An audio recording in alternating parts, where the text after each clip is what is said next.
ஓம் தவயோகி ஸ்ரீ ரகோத்தமன் சுவாமிகள் திருவடிகளே போற்றி. ஓம் சர்க்குரு ஸ்ரீ ராகவேந்திர சுவாமிகள் திருவடிகளே போற்றி. ஓம் ஸ்ரீ மூலராமோ விஜயதே. ஓம் ஸ்ரீ ராகவேந்திராய நமக. ஓம் ஸ்ரீ பிரணவ விநாயகர் திருவடிகளே போற்றி. அருள்மிகு ஸ்ரீ ராகவேந்திர சுவாமிகள் பிருந்தாவனம், அதாவது அருள்மிகு ஸ்ரீ ராகவேந்திர சுவாமிகள் திருக்கோவில், கருங்குழி, மதுராந்தகம் தாலுகா, காஞ்சிபுரம் மாவட்டம். கருங்குழி எனும் சிற்றூரிலே அமைந்துள்ள அருள்மிகு ஸ்ரீ ராகவேந்திர சுவாமி திருக்கோவில் தனிலே 2016ஆம் ஆண்டு ஆகஸ்ட் மாதம் 20ஆம் தேதியன்று இனிதே நடந்தேறிய சர்க்குரு ஸ்ரீ ராகவேந்திர சுவாமிகளின் 345ஆம் ஆண்டு ஆராதனை விழா மற்றும் தவயோகி ஸ்ரீ ரகோத்தமன் சுவாமிகளின் யோக பிரவேசத்தினுடைய, அதாவது அருந்தவம் மேற்கொள்ளலின் 3ஆம் ஆண்டு விழா ஆகியவைகளை பற்றிய சிறு தொகுப்பு.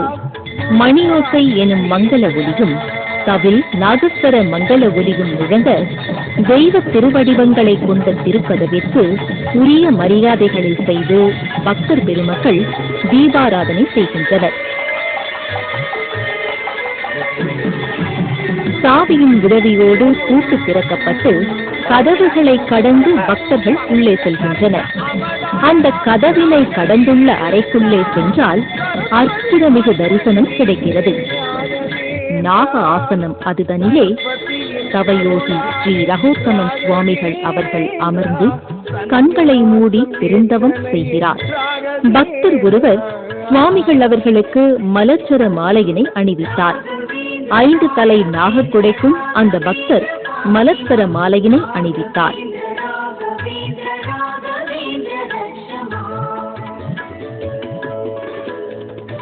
சுவாமிகளது கரங்களிலும் சிரங்களிலும் சில பக்தர்கள் உதிரி பூக்களை அர்ப்பணம் செய்தனர்.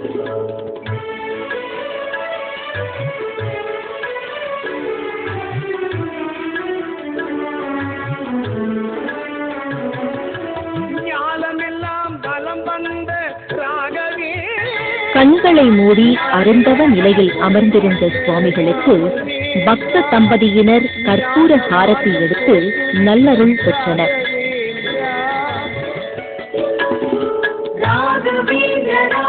கண்களை திறந்த சுவாமிகள் தனது ஆசனத்தை விட்டு எழுந்து நடக்கத் தொடங்கிய வேளையில் அவரது திருக்கரங்களில் மந்திராட்சதை மடக்கு அளிக்கப்பட்டது. தனது அறையை கடந்து கூடத்தை அடைந்த சுவாமிகள் அங்கிருந்து வெளிப்புறத்தை நாடி பக்தர்களை ஆசிர்வதித்து கதவருகே சுவரில் உள்ள ஸ்ரீ ராகவேந்திர திருப்படத்தினை வணங்கி அங்கிருந்து நகர்ந்து ஓரிடத்தே நின்று சற்று அருகாமையில் பிரதிஷ்டை செய்யப்பட்டுள்ள நந்திகம் பெருமானை நோக்கி ஆத்ம பிரதட்சணம் செய்து மீண்டும் கதவருகே வந்தார். பக்தி கொண்ட தம்பதிகள் அவருக்கு அணிவித்த ஆளுயர மாலையுடன் சுவாமிகள் அவர்கள் மொட்டை மாடிக்கு வந்தார்.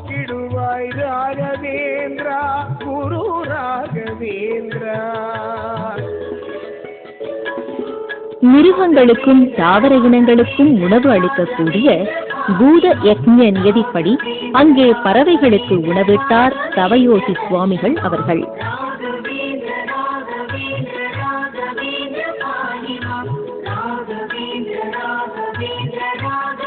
பின்னர் ஒரு புறத்தை நாடி அங்கிருந்து கீழ்ப்புறத்திற்கு மந்திராட்சதை இட்டார்.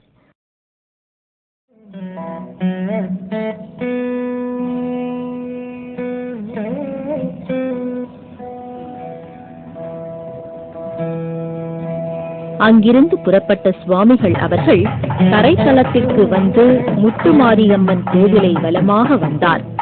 அந்த சன்னதியின் வாசலிலே பிரதிஷ்டை செய்யப்பட்டிருக்கும் நந்தியம் பெருமான் திருக்காதிலே கோரிக்கை வைத்தார்.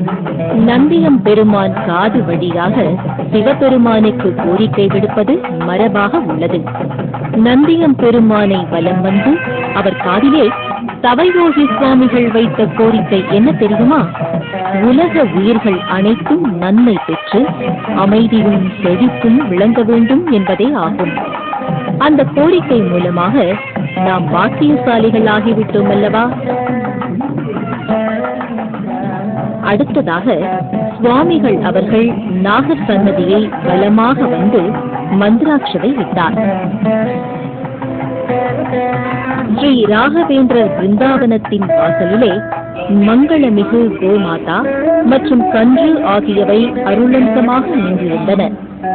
அந்தனர் மந்திரம் ஓத தவயோகி ஸ்ரீ ரகோத்தமன் சுவாமிகள் அவர்கள் கோமாதாவின் பின்புறமிருந்து கோபூஜை செய்தார்.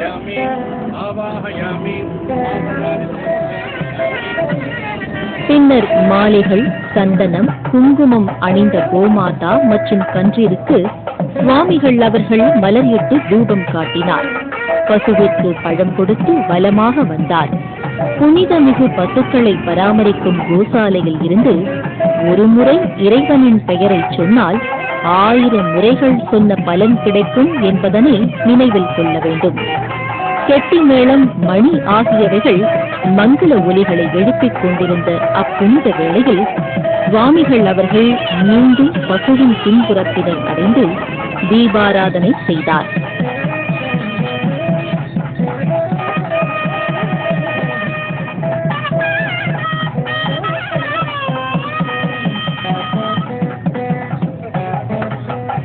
பசுவிற்கு மலர் இட்டார், கன்றுக்கும் மலர் இட்டார்.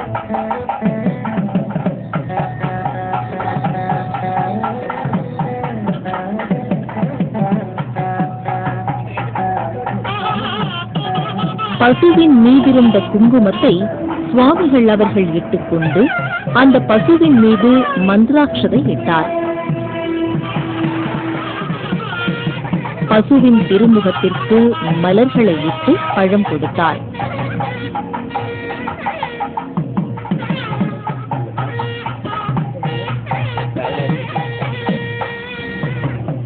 சுவாமிகள் அவர்கள் ஸ்ரீ ராகவேந்திரர் பிருந்தாவன திருக்கோவிலின் உள்ளே பலமாக வந்தார். ஸ்ரீ பிரணவ விநாயகர் சந்நிதி முன்னே நின்று ஆத்ம பிரதட்சணம் செய்தார். அவர் வலம் வருகையில் பசுவும் பலமாக வந்தது.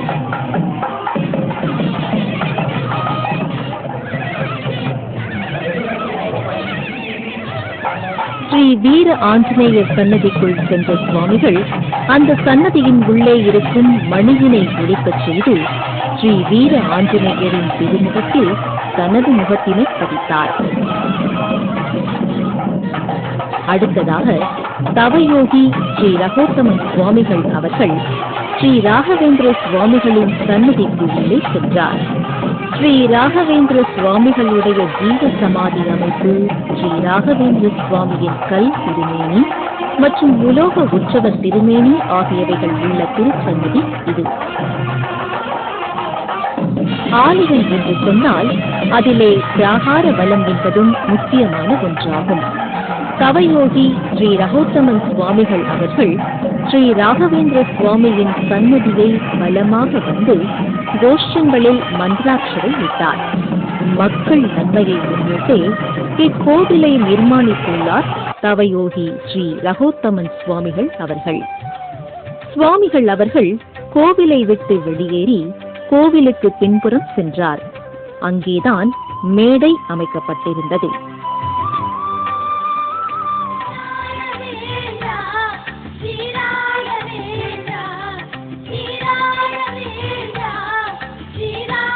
குளத்தருகே உள்ள வேப்ப மரத்தடியில் எழுந்தருளி இருக்கின்ற நாகர்களுக்கு பாலாபிஷேகம் இனிதே நடந்தேறியது.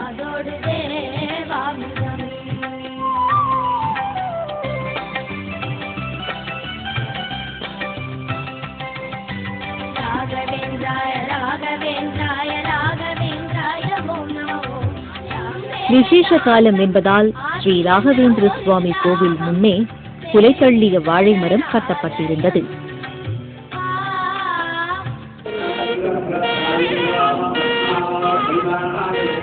ஹோம குண்டத்தின் அருகே நூல் சுற்றப்பட்ட புனித கும்பங்கள் காணப்பட்டன. அந்த 3 கும்பங்களில் மாவிலை, தேங்காய் வைக்கப்பட்டு மாலை, வஸ்திரம் மற்றும் முறிவடை சிறப்பான முறையில் செய்யப்பட்டிருந்தன. ஸ்ரீராமநாமம் செல்வதில் வீரரான ஸ்ரீ ஹனுமான் இரு கரங்களை கூட்டி ஸ்ரீ பக்த ஆஞ்சநேயராக காட்சி தருகிறார். அவ்விதம் காட்சி தருகின்ற ஸ்ரீ பக்த ஆஞ்சநேய சுவாமிக்கு முன்புறம் கும்பங்கள் காணப்பட்டன. மங்கள மேளம் முழங்கிக் கொண்டிருந்த அவ்வேளையிலே மலர் மாலை அணிந்து மங்களம் மிகு பெண்கள் இருவர் வந்தனர். அவர்களில் ஒருவர் சத்குரு தியானேஸ்வர் அம்மா அவர்கள். சுவாமிகள் மற்றும் அந்த அருட்பெண்கள் இருவரும் கோவிலின் உள்ளே வந்து ஹோமகுண்டத்தின் முன்னே நின்றனர். மாலை அணிந்த சங்கல்பதாரர்களான பக்தர்களும் வந்து நின்றனர். அந்தணர் தன் கரத்திலே கொண்டிருந்த பூர்ணாகுதி திரவிய தட்டினை சங்கல்பதாரர்களான பக்தர்கள் தொட்டு பிடித்தனர். கெட்டி மேளம் முடங்கியது. பிற பக்தர்களும் பூர்ணாகுதி தட்டினை தொட்டு அருள் பெற்றனர். தவயோகி ஸ்ரீ ரகோத்தமன் சுவாமிகள் அவர்கள் பூர்ணாகுதி தட்டினை பெற்று ஹோமகுண்டத்தினை சுற்றி பலமாக கொண்டு சென்றார். பூர்ணாகுதி இனிதே நடந்தேறியது.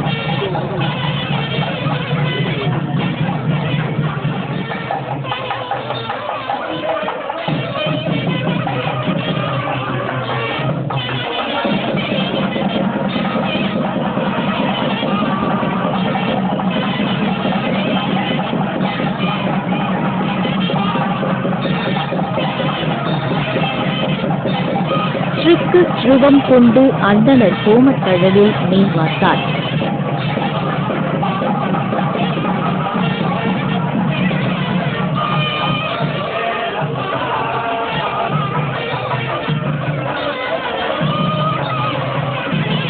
மந்திரம், கைமணி, பெட்டி மேளம் ஆகிய மங்கள ஒலிகள் முழங்க புனித கும்பங்களுக்கு நவசலை காரத்தி இங்கே நடந்தேறியது.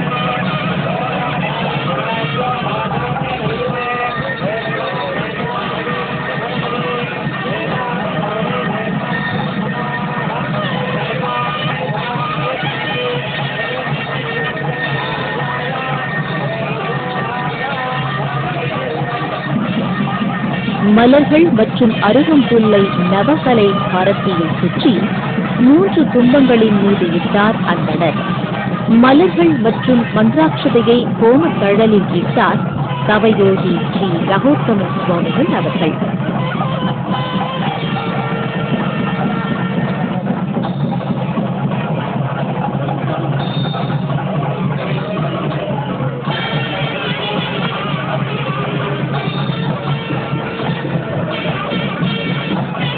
ஸ்ரீ ரகோத்தமன் சுவாமிகள் மற்றும் ஸ்ரீ தியானேஸ்வர் அம்மாவிற்கு அந்தணர் மலர்களை வழங்கினார். அந்தணர் மந்திரம் சொல்லி கும்பங்களுக்கு மலர் சொரித்தார். செம்பில் இருந்த புனித நீரை சுவாமிகள் மற்றும் அனைவருக்கும் தர்பையால் தெளித்தார் அந்தணர். கோமத்தீயின் உதவியோடு தர்பையை பொசுக்கி அதனை நெய்யுடன் கலந்து புனித ரட்சியை தயாரித்தார் அந்தணர். அந்தணர் தனது நடுவிரலால் ஸ்ரீ ரகோத்தமன் சுவாமிகள் அவர்களின் நெற்றியில் ரட்சை முடித்தார். மகான்கள் சொல்லக்கூடிய சூக்ஷ்ம நாடியுடன் தொடர்புடையது நடுவிரல் என்பது அறிந்து கொள்ள வேண்டிய ஒன்றாகும். ஸ்ரீ ரகோத்தமன் சுவாமிகள் அவர்கள் ஸ்ரீ தியானேஸ்வர் அம்மா அவர்களுக்கு மோதிர விரலால் ரட்சை இட்டார். சங்கல்பதாரர்களான பக்தர்களும் பிற பக்தர்களும் ரட்சையிட்டுக் கொண்டனர். சுவாமிகள் தன் கழுத்தில் இருந்த மாலையை ஒரு பெண்மணிக்கு அணிவித்து மோதிர விரலால் ரட்சையிட்டார். அப்பெண்மணி சுவாமிகளின் திருப்பாதங்களை வணங்கினார். சுவாமிகளுக்கு மலர்ச்சரம் அணிவித்தார் அந்தணர். புனித நீர் கும்பங்களும் என்று ஒன்றை ஸ்ரீ தியானேஸ்வர் அம்மா அவர்களும் மற்றொன்றினை பக்தர் ஒருவரும் 3வது புனித நீர் கும்பத்தினை ஸ்ரீ ரகோத்தமன் சுவாமிகளும் ஏந்திக் கொண்டனர். பக்தர் ஒருவர் சுவாமிகளுக்கு நீள் மாலை அணிவித்தார்.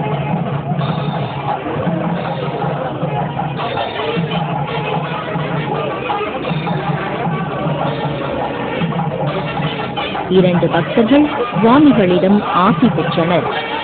மாலை அணிந்த பக்தர் ஒருவர் சுவாமிகளிடமிருந்து புனித நீர் கும்பத்தினை பெற்றுக் கொண்டார். மங்கள மேளம் முழங்க புனித நீர் கும்பங்கள் கோவிலில் பலமாக கொண்டு வரப்பட்டன. ராகவேந்திரர் திருமேனிக்கு சுவாமிகளும் அம்மா அவர்களும் அபிஷேகம் செய்தனர்.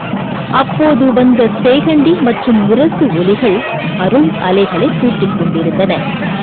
ராகவேந்திரர் உற்சவர், லக்ஷ்மி நரசிம்மர் உற்சவர், ராகவேந்திரரின் சமாதி அமைப்பு, அதன் உச்சி மற்றும் சுற்றிலும் பிரதட்சணமாக வந்து சுவாமிகள் அவர்கள் அபிஷேகம் செய்தார்.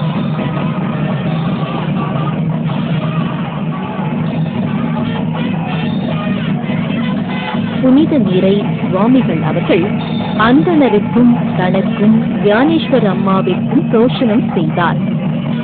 சுவாமிகளும் தியானேஸ்வர் அம்மா அவர்களும் ராகவேந்திரர் சமாதி அமைப்பினை பலமாக வந்தனர். அடுத்த காட்சி ஸ்ரீ வீர ஆஞ்சநேயர் சன்னதியில். கெட்டி மேளம் முழங்க தியானேஸ்வர் அம்மா அவர்கள் ஸ்ரீ வீர ஆஞ்சநேய மூலவர் மற்றும் உற்சவர் ஸ்ரீ சத்யநாராயணர் உற்சவர் திருவடிவங்களுக்கு அபிஷேகம் செய்தார். ஸ்ரீ ரகோத்தமன் சுவாமிகள் அவர்கள் மூலவருக்கு அபிஷேகம் செய்து கும்பத்தில் எஞ்சிய புனித நீரை சன்னதிக்கு புறத்திருந்தோர் மீது புரோஷனம் செய்தார். அதன் பின்பு ஆலய வளாகத்தில் சுவாமிகள் அவர்கள் வலம் வந்தபொழுது ஒரு பக்தர் அவருக்கு மாலை அணிவித்து தாழ்பணிந்து வணங்கினார். சுவாமிகள் அவர்கள் நந்தியை பலமாக வந்து நின்றார். ஹோமத்தில் வைக்கப்பட்ட 3வது புனித கும்பத்து நீரை தியானேஸ்வர் அம்மா அவர்கள் நந்திக்கு அபிஷேகம் செய்தார். எஞ்சியிருந்த புனித நீரை பக்தர்கள் மீது புரோக்ஷனம் செய்தார் சுவாமிகள் அவர்கள். நந்தியம் பெருமானின் திருமுகத்தோடு தனது திருமுகத்தினை பதித்தார் சுவாமிகள் அவர்கள். சுவாமிகளும் அம்மாவும் பக்தர்களும் நந்தியை வலம் வந்தனர். அனைத்து உயிர்களின் நன்மைக்காகவும் அருந்தவம் செய்யக்கூடிய தவயோகி ஸ்ரீ ரகோத்தமன் சுவாமிகள் அவர்களை நமஸ்காரம் செய்து மந்திராட்சதை பெற்று நல்லாசிகளை பெற வேண்டும் என்பதற்காக பக்தர்கள் நீண்ட வரிசையில் காத்திருந்தனர். ஸ்ரீ வீர ஆஞ்சநேய சுவாமி அருளழகு கொண்ட அலங்காரத்துடன் திருக்காட்சி தந்து திருவருள்களை பொழிந்தார். ஸ்ரீ ராம சேவை செய்வதிலும் ராமநாமம் சொல்வதிலும் மாவீரரான ஆஞ்சநேயர் கண்டிருந்த அலங்கார திருக்கோலத்தை வர்ணித்து சொல்ல வார்த்தைகளே இல்லை என்று சொல்லலாம். இச்சன்னதியில் வீர ஆஞ்சநேயர் உற்சவரும் சத்தியநாராயண பெருமாள் உற்சவரும் மிகச்சிறந்த அலங்காரங்களை கண்டிருந்தனர். கலியுக தர்மம் நாமஜபம். ராம நாமம் சொல்பவரும் அடுத்த பிரம்மாவாக வந்து ராமநாமம் சொல்லும் மக்களை படைக்கப் போகின்றவருமான ஆஞ்சநேயர் ராம ஜபத்தினை வலியுறுத்துகிறார். இவரைப் போலவே நாம ஜபத்தினை வலியுறுத்துகின்ற ராகவேந்திர சுவாமிகளும் சிறப்பான அலங்காரங்களை கண்டிருந்தார். இவரது உற்சவ திருமேனிக்கும் சிறப்பான அலங்காரம் நடந்தது. சமாதி அமைப்பிற்கும் அதன் மேலே லக்ஷ்மி நரசிம்மர் உற்சவருக்கும் சிறப்பான அலங்காரம் நடந்திருந்தது. நாராயண நாமத்தை வலியுறுத்திய பிரகலாதன் வியாசராய தீர்த்தராக வந்து அதன் பின்னர் ராகவேந்திரராக வந்துள்ளார். 4 திசைகளையும் நோக்கி சங்கு ஊதும் அருட்படலம் மங்களகரமாக நடந்திருந்தது. சுவாமிகள் அவர்கள் நடுவிலும் அவருக்கு வலமும் இடமும் ஒருவர் என்று மூவரும் ஒருவர் பின் ஒருவராக சங்கு ஊதினர். முதலில் கிழக்கு திசை, பின்பு தெற்கு, மேற்கு, வடக்கு ஆகிய திசைகள். மீண்டும் கிழக்கு திசை நோக்கி மூவரும் சங்கு ஊதினர். சங்கிலிருந்து வரக்கூடியது ஓம்கார ஒலி. ஓம்கார ஒலியிலே ஆ, உ, இம் ஆகிய 3 எழுத்துக்கள் உள்ளன எனும் பொழுது இங்கே 3 சங்குகள் 4 திசைகளை நோக்கி ஒலித்தன என்பது சிறப்பம்சமாகும்.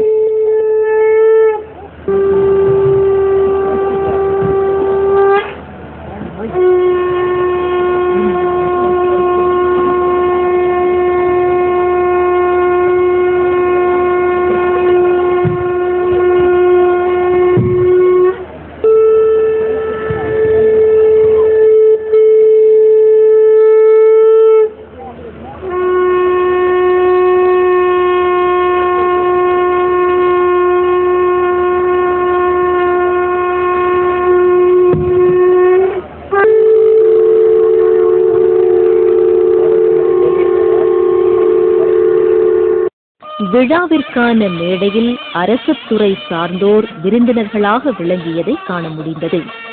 காஞ்சிபுரம் சிறப்பு துணை ஆட்சியர் திரு ஜே. ஜெயக்குமார் அவர்களும், முன்னாள் DGP Thiru V. Balachandran IPS அவர்களும், முன்னாள் IG திரு ஈமா மாசானமுத்து IPS அவர்களும் மேடையில் காணப்பட்டனர்.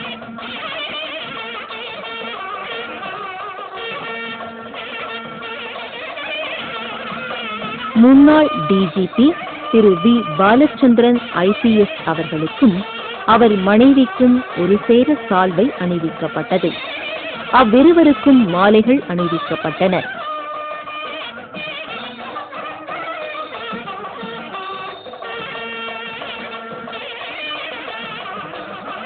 முன்னாள் IG திரு ஈமா மாசானமுத்து IPS அவர்களுக்கும் அவர் மனைவிக்கும் ஒரு சேர சால்வை அணிவிக்கப்பட்டு அவ்விருவருக்கும் மாலைகள் அணிவிக்கப்பட்டன. காஞ்சிபுரம் சிறப்பு துணை ஆட்சியர் திரு ஜே. ஜெயக்குமார் அவர்களுக்கு சால்வை மாலை அணிவிக்கப்பட்டன.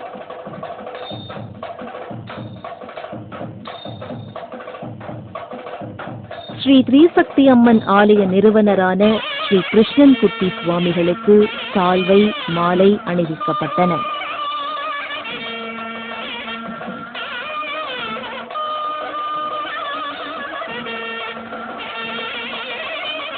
சத்குரு தியானேஸ்வர் அம்மா அவர்களுக்கு சால்வையும் மாலையும் அணிவிக்கப்பட்டன.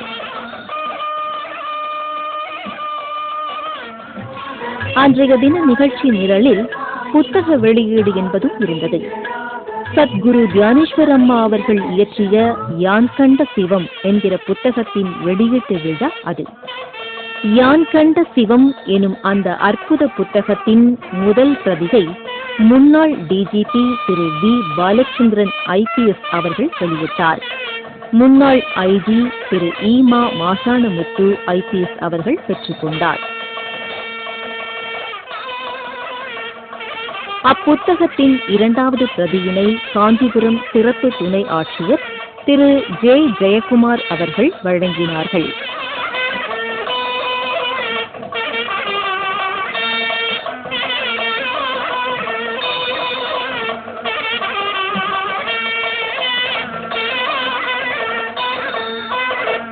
யான் கண்ட சிவம் என்கிற அற்புதமான அந்த புத்தகத்தினை பற்றி அற்புதமான முறையிலே நூலாய்வு செய்த திரு சுப்பிரமணியம் அவர்களுக்கு சால்வை மாலை அணிவிக்கப்பட்டன. தான் செய்த நூலாய்வு என்ன என்பதை பற்றி திரு சுப்பிரமணியம் அவர்கள் உரை நிகழ்த்தினார். தியானம், தியானிப்போர் கடைபிடிக்க வேண்டிய நெறிகள்: இல்லறம், இல்லற தர்மம்; தபம், தபம் மேற்கொள்வோர் கடைபிடிக்க வேண்டிய நெறிகள்; ஜீவதாரியம், ஜீவதாரியத்தை எட்டும் வழிகள்.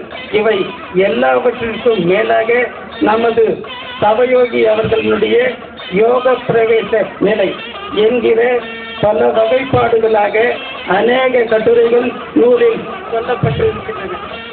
யான் கண்ட சிவம் என்கிற அருமை தலைப்பினை கொண்டும் அருமை பொருள் கொண்டு திகழ்கின்ற அந்நூலின் ஆசிரியர் சத்குரு தியானேஸ்வர் அம்மா அவர்கள் அருளுரை ஆற்றினார்கள். அம்மா இது சொல்லக்கூடிய தெய்வீகம் சார்ந்த அத்தனை விஷயங்களும் இந்த உலகம் உள்விக்க வாழ்கிறது. உலகம் சிவமயமாக வேண்டும், நீங்களும் சிவமயத்திற்குள் உள்விட்டு வாழ வேண்டும் என்பது என்னதொரு மிக விருப்பமும் கூட. திரு ரகோஸ்மா சுவாமிகள் இப்புத்தகத்திற்கு வெளியிட உதவி செய்தார். எனக்கு இப்புத்தகத்தை ஒவ்வொருவரும் படித்து சிவம் சார்ந்த விஷயங்களை தெரிந்து கொள்ள வேண்டும் என்பது அவருடைய விருப்பம். தவயோகி ஸ்ரீ ரகோத்தமன் சுவாமிகள் அவர்கள் விழா மேடையில் அமர வைக்கப்பட்டு அவருக்கு புஷ்பாபிஷேகம் நடத்தப்பட்டது. அந்த திருக்காட்சியினை கண்ணார கண்டு வணங்கியவர்கள் அனைவருமே பாக்கியசாலிகள்தான்.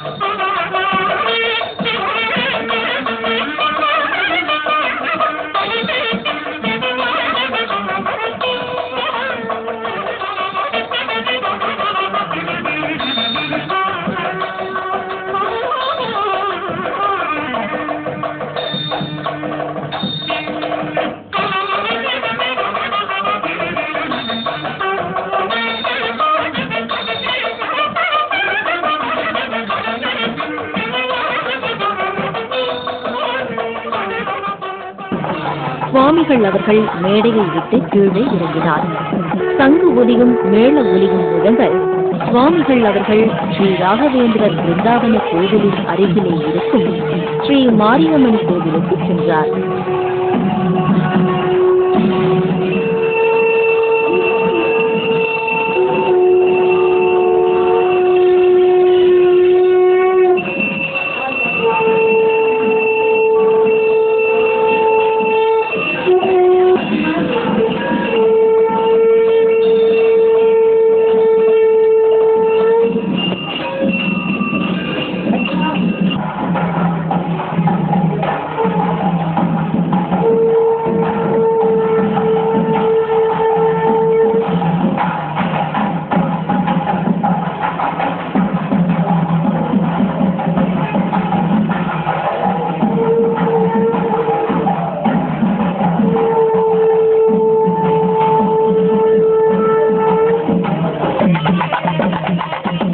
மாரியம்மன் கோவிலை அடைந்த சுவாமிகள் அவர்கள் அதன் பிறகு ஸ்ரீ ராகவேந்திரர் பிருந்தாவனத்திற்கு வந்து கோவிலை வலமாக வந்தார்.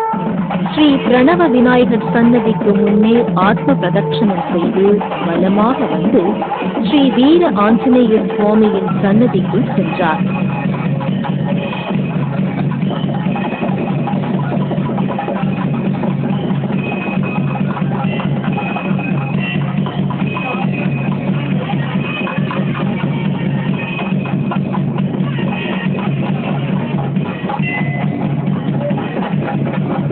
கேகண்டி, தாளம், மணி, மங்கள ஒலிகள் முழங்க ஸ்ரீ வீர ஆஞ்சநேய சுவாமிக்கு மகா தீபாராதனை செய்து மலர்களை இட்டார்.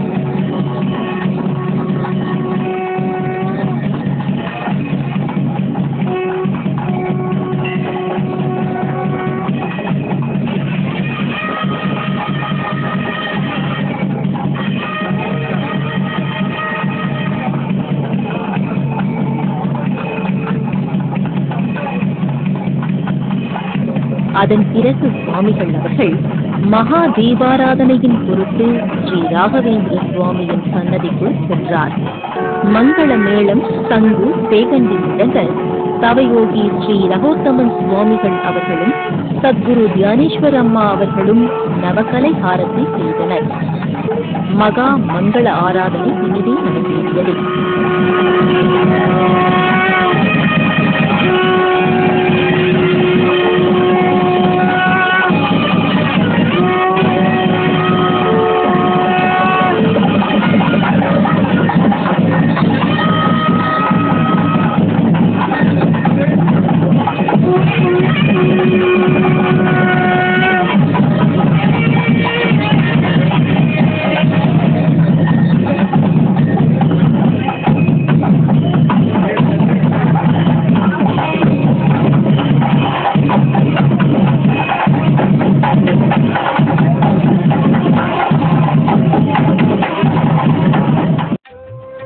விழாவினை முன்னிட்டு கருத்துக்கு உணவு கிடைத்தது போலவே வயிற்றுக்கும் உணவு கிடைத்தது. இவதோடு உடல் ஆரோக்கியம் பெறலாம். எல்லாவற்றிற்கும் மேலாக இறை அருளை பெறலாம் என்பது முக்கியமான ஒன்றாகும். கோவிலில் மட்டுமல்ல, வேறு எங்கே உணவு உண்டாலும் தெய்வங்களின் பெயர்களை மனதிற்குள்ளே உச்சரித்தவாறு உண்கின்ற பழக்கத்தினை ஏற்படுத்திக் கொள்வது நன்மை பயக்கும். இத்தலத்தின் விழாவை முன்னிட்டு ஹோமம், மகா மங்கள ஆராதனை போன்றவற்றை தொடர்ந்து வயிற்றுக்கு உணவு அளிக்கப்பட்டு அதன் பின்னர் செவிகளுக்கு உணவு அளித்து அதன் மூலமாக ஆன்மாவிற்கு உணவு அளிக்கும் விதமாக குழு பஜனை நடந்தது.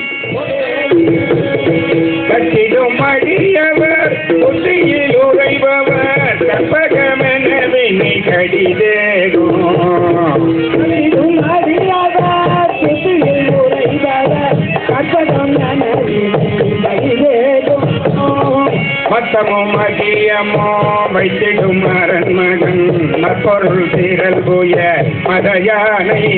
பக்தி பாடல் குழுவில் இடம்பெற்ற பலருக்கும் தவயோகி ஸ்ரீ ரகோத்தமன் சுவாமிகள் அவர்கள் பொன்னாடை அணிவித்தார். விழாவிற்கான அனைத்து ஏற்பாடுகளையும் ஸ்ரீ ராகவேந்திர சுவாமிகள் அறக்கட்டளை சீரிய முறையில் செய்திருந்தது.